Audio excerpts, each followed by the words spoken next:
The money IQ में खुशामदीद, जहां हम आपके मनी आईक्यू को बेहतर बनाने के लिए काम करते हैं।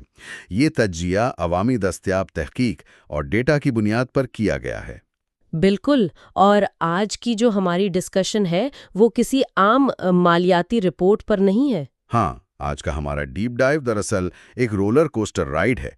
हम एसएस ऑयल मिल्स लिमिटेड, जिसे आमतौर पर एसएसओएम कहा जाता है, उसके पिछले चंद सालों के नशेबो फराज का तफसीली जायजा लेने वाले हैं। सही कह रहे हैं।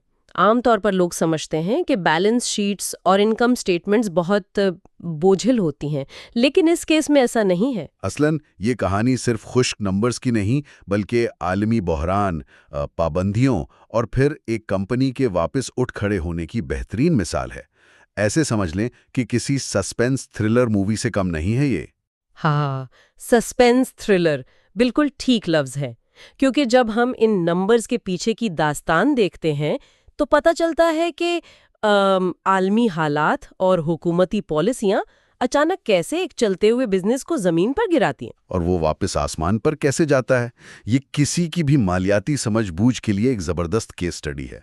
तो चलिए इसको खोलते हैं। हाँ, शुरू करते हैं इनके ओवरव्यू से। ठीक है, तो एसएस ऑयल मिल्स आखिर है क्या और इनका बिजनेस काम कैसे करता है? डेटा बताता है कि ये 1990 में एक पब्लिक लिमिटेड कंपनी के तौर पर कायम हुई थी।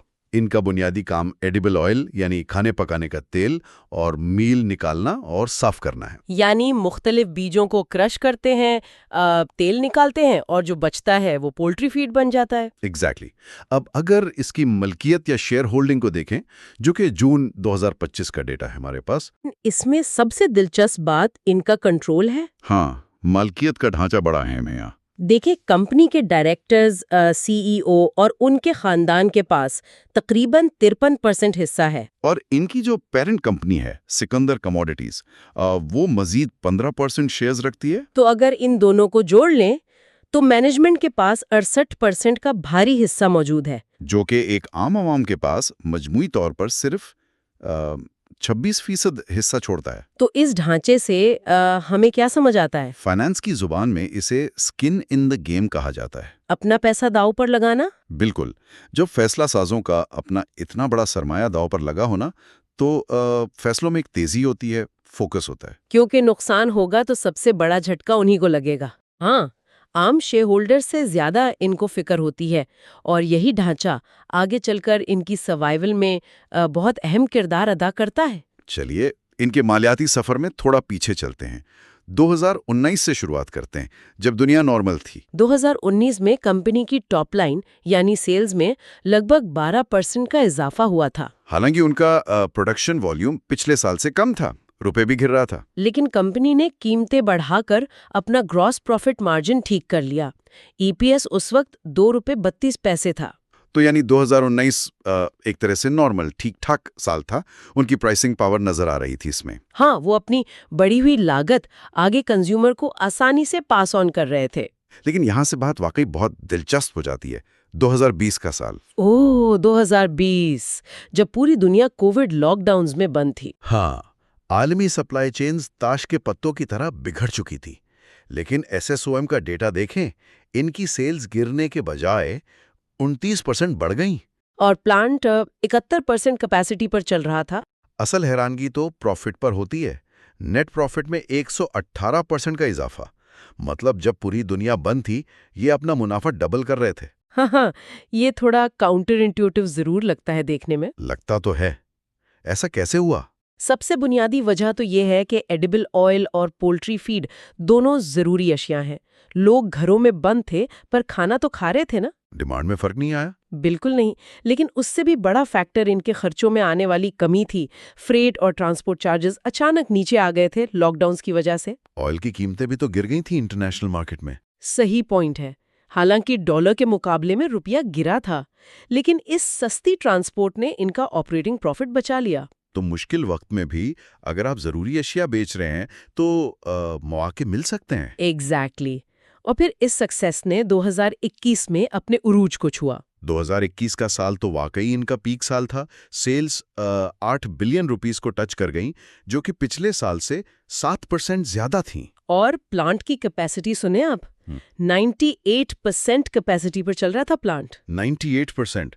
मतलब प्रैक्टिकली इन्होंने मशीनरी का एक एक पुर्जा निचोड़ लिया था। तकरीबन 88,000 मेट्रिक टन्स की प्रोडक्शन थी। प्लांट फुल स्पीड पर था। लेकिन प्रॉफिट नंबर्स तो उससे भी ज्यादा क्रेजी है। नेट प्रॉफिट में लगभग 1000% का इजाफा हुआ। 1000%, 10 गुना इजाफा। ये वाकई मार्केट में कमी देखने को मिलता है। आम सुनने वालों के लिए अगर मैं इसे आसान करूं तो इनका ईपीएस जो 2020 में 5 रुपए था, वो छलांग लगाकर सीधा 55 रुपए पर पहुंच गया। 55 रुपए? इस लेवल पर ग्रोथ असल में सिर्फ बेहतर ऑपरेशन से नहीं आती। उस वक्त की मॉनेटरी पॉलिसी का भी बड़ा हाथ था। एसबीपी ने शरह सूद कम की हुई थी इकोनॉमी सपोर्ट करने के लिए। हाँ, जिससे इनकी फाइनेंस कॉस्ट यानी सूद की अदायगियां लगभग 38% कम हो गईं। ज्यादा प्रोडक्शन और कम सूद, ये दोनों मिलकर एक डेडली मतलब बेहतरीन कॉम्बिनेशन बन गए। इस आसमान छूती कामयाबी के बाद मैनेजमेंट ने एक्सपेंड करने का फैसला किया। नए साइलोज और सोलर प्लांट इंपोर्ट करने के लिए लॉन्ग टर्म लोन्स लिए। प्लान तो बिल्कुल लॉजिकली ठीक था। जब आप पीक पर हों तो अगला कदम तो एक्सपेंशन ही होता है। लेकिन उन्हें अंदाजा नहीं था कि आलमी मार्केट में क्या आने वाला है।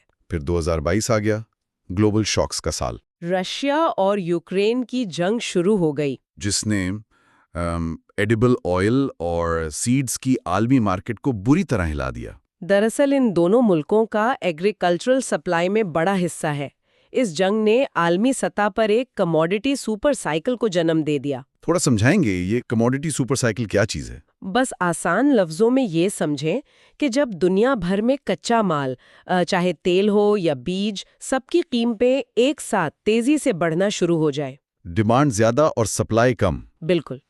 एसओएम के लिए इसका मतलब ये था कि इनकी इंपोर्ट कॉस्ट आसमान से बातें करने लगी, साथ में रुपया भी गिर गया। कॉस्ट ऑफ सेल्स में 33% का इजाफा हो गया इनका। लेकिन मसला ये था कि इस दफा वो अपनी कीमतें ग्राहकों को मुंतकिल नहीं कर सके, जो उन्होंने 2019 में किया था। हाँ, क्योंकि अब आवाम की खरीदारी की ताकत जवाब दे चुकी थी।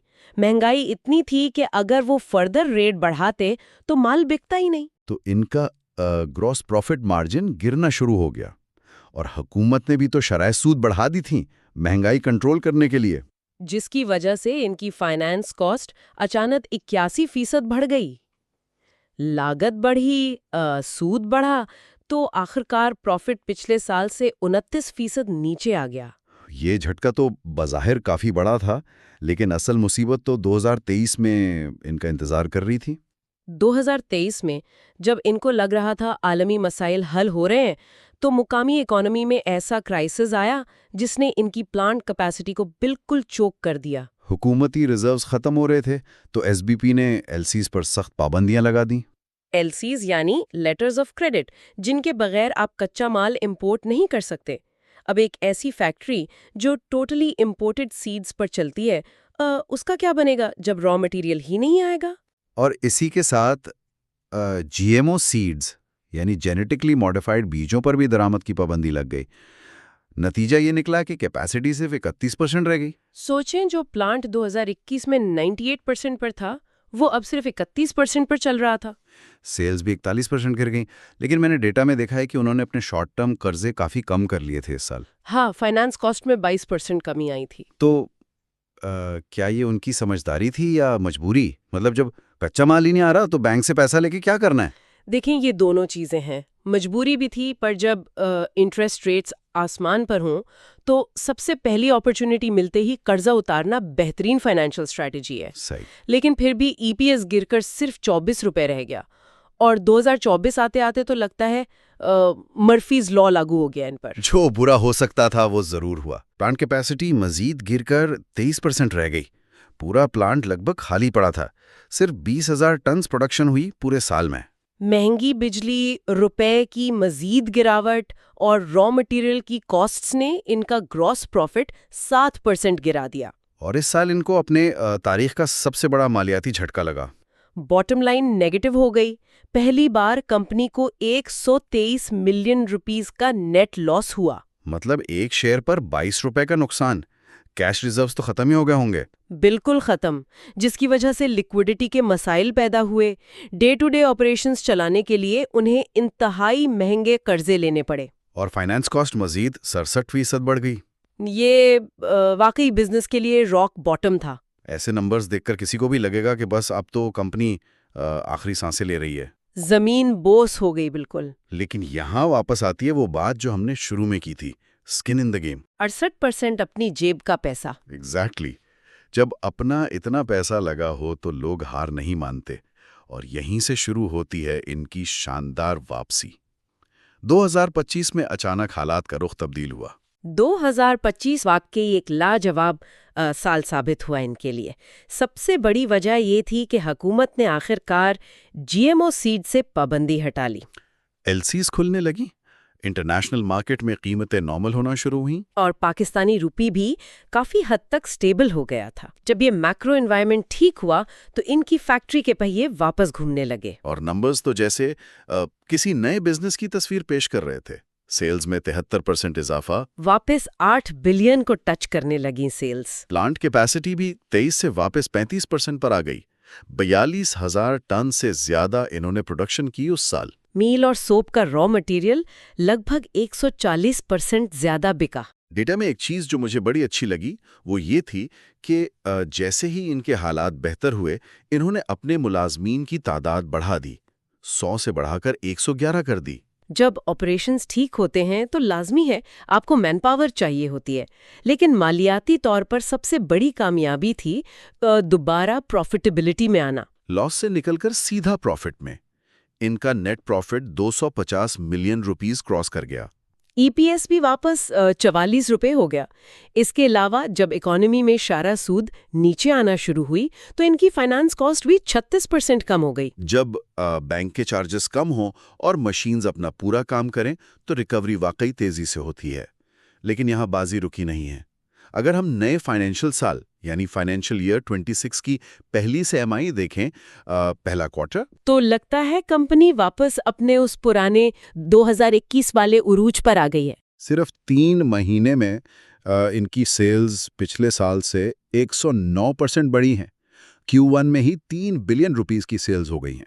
इसकी सबसे बड़ी वजह इंटरनेशनल मार्केट में नॉन जीएमओ सीड्स की बेहतर दस्तयाबी रही है। जब रॉ मटेरियल इजीली अवेलेबल हो और सप्लाई चेन्स प्रॉपर चल रही हों तो आपका मार्जिन खुद ठीक हो जाता है। वाकई इनका नेट प्रॉफिट पहले क्वार्टर में पिछले साल के मुकाबले में 400% बढ़ गया। 400% इजाफा, सिर्फ एक क्वार्टर में 143 मिलियन मुनाफा, और ईपीएस 5 से उठकर 25 रुपए पे चला गया है पहली सामाही में ही। ये पूरा सफर वाकई आंखें खोल देने वाला है। एक कंपनी आलमी मसाइल, पाबंदियां और सप्लाई चेन के इतने झटके बर्दाश्त करके भी खुद को जिंदा रखती है। इस सारी बहस का खुलासा ये है कि देखें, आज के दौर में कोई भी कंपनी कंप्लीटली आइसोलेटेड या इंडिपेंडेंट नहीं है। इन्हिसार तो होता ही है।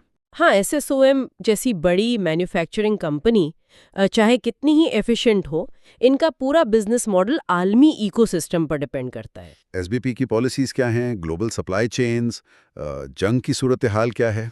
बिल्कुल। हालांकि ये फैक्टर्स उनकी मैनेजमेंट के डायरेक्ट कंट्रोल में नहीं थे, लेकिन जिस तहम्मुल से उन्होंने 2023 और 2024 के सख्त साल गुजारे, वो काबिले तारीफ है। उनकी स्किन इन द गेम ने उन्हें बचा लिया आखिर में।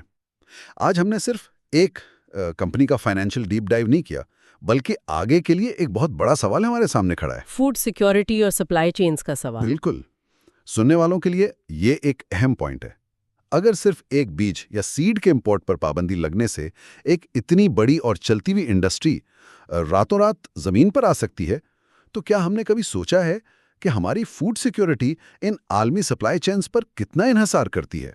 ये वाकई संजीदगी से सोचने वाली बात है। अगर कल को अचानक कोई नया आलमी बहरान आ जाए या क्लाइमेट चेंज की वजह से सप्लाई सिस्टम टूट जाए, तो क्या हमारे इंडस्ट्रीज उस झटके के लिए वाकई तैयार हैं?